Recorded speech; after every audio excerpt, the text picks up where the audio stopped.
Depois, não mais recorda onde ajuda e trabalha, o forno a que se deu em suplício fecundo, a fim de ser honrado entre as forças do mundo, como a viga que apoia as carícias do lar. Alma querida boa, se a vida traz a senda em que te encontras, mortes, retaliações, angústias, provas, lutas e alterações sob as quais te renovas, do teu sonho mais alto aos sonhos mais plebeus. Não te revoltes, serve e segue à frente, planta, chorando embora, o amor que não se cansa, toda tribulação que te impele a mudança, é uma luz do progresso e uma bênção de Deus.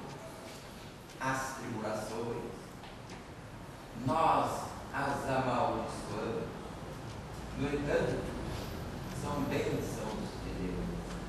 São contratempos benéficos, são recursos urgentes da divindade, para que nós não nos comprometamos diante das leis da vida. Os contratempos benéficos. Uma fortuna que se desfez, foi um convite ao trabalho, uma amizade que se foi um convite à reflexão, e assim por diante, até um negócio desfeito, foi para que nós não tivéssemos um prejuízo, que teríamos o nosso carro, que de manhã bem cedo, quando estávamos apressados para irmos ao trabalho, ou à festa, ou à viagem de turismo nas férias, apareceu danificado, o pneu furado, o motor com defeito, impreparáveis. Foi um contratempo benéfico, porque sofreríamos um acidente que seria fatal. A enfermidade que nos reteve no leito foi para que nós não caminhássemos, não saíssemos de casa naquele dia, porque iríamos ter muitos aborrecimentos.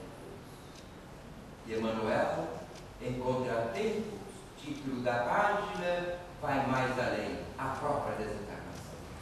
Talvez seja um contratempo benéfico, um recurso urgente de Deus, para que nós não nos comprometêssemos diante da vida.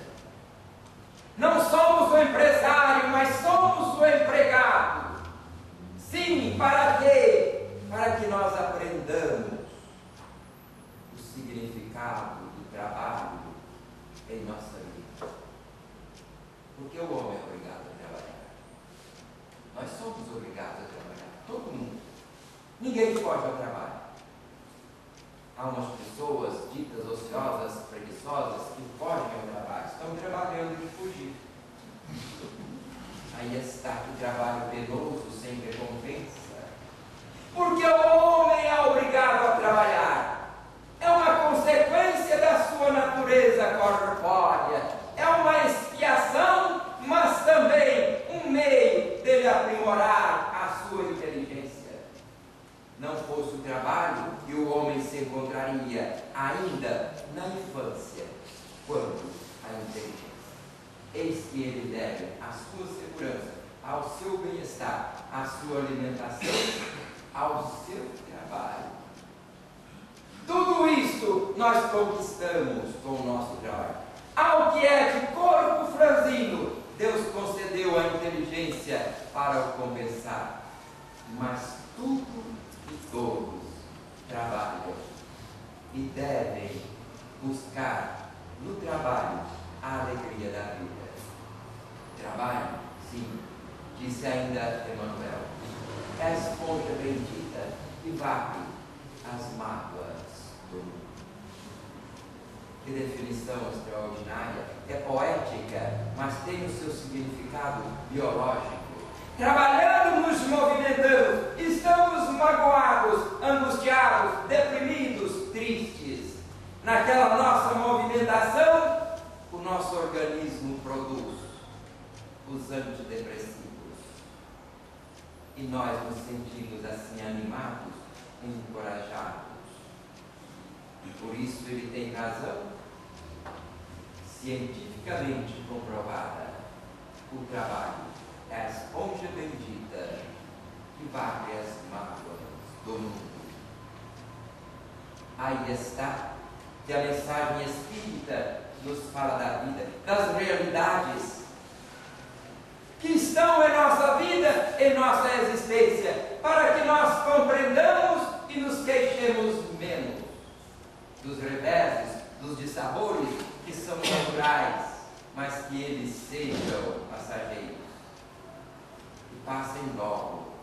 A gente tem dissabores, não resta dúvida, mas não devemos cristalizá-los em nossa mente, não devemos ficar dialogando com os dissabores. Podemos nos lembrar, mas não dialogar com os dissabores naturais da vida. Jovens, estudai, exorto-vos.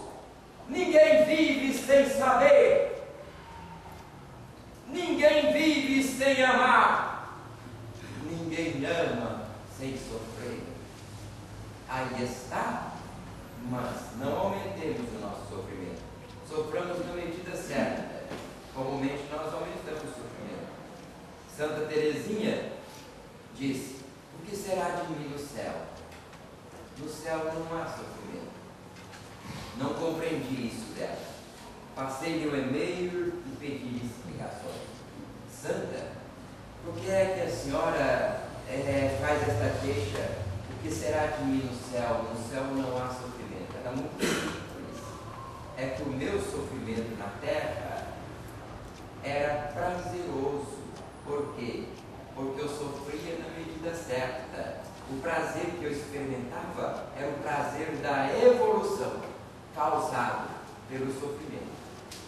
Quem não se sente feliz evoluindo? Quem não tem prazer na sua própria evolução? Compreendestes? Ela sofria na medida certa, sem se queixar. E esse sofrimento na medida certa lhe conferia evolução. E nessa evolução ela experimentava prazer. O que será de mim no céu? No céu não há sofrimento. Será que eu continuarei a evoluir, a progredir no céu? E perguntei: e agora, Santa, no céu se progride? Evidentemente, em toda parte, em todo lugar e sempre. A evolução não se interrompe. Nós caminhamos para o infinito, para Deus. Não há ponto final na nossa vida. A nossa vida é eterna. Então me disse ela que lá não se sofre, mas se evolve também no reino do céu. Sofrimento é para a terra. Assim, nós não estamos aqui fazendo uma apologia da dor, e nem precisamos buscá-la, porque ela já existe, né? Por isso que a gente nasce chorando, vive chorando e morre chorando. Por quê? Nascemos sofrendo, vivemos sofrendo e morremos sofrendo. Algo que vens de longe, soluçando, rindo e cantando anseios infinitos, sustém teus gritos e modera os cantos, deixando o pranto triste dos proscritos. Esquece as velhas aflições sombrias, as agonias que não têm razão, deixa a ilusão que punge, que magoa, e alegra entoa o canto do perdão. Olvida as ânsias do egoísmo estreito, abre o teu peito à imorredora luz, abraça a cruz das terrenais agruras como venturas que te dá Jesus. Não te despertes no despeito egoísta, alma de artista. Expande-te e sorri. É frenesi constante a natureza. Canta a beleza que floresce em ti. Alma que vens de longe soluçando, segue guardando o coração em paz, que o céu se faz do amor que renuncia e da alegria que a bondade traz. o céu se faz do amor que renuncia e da alegria que abundar.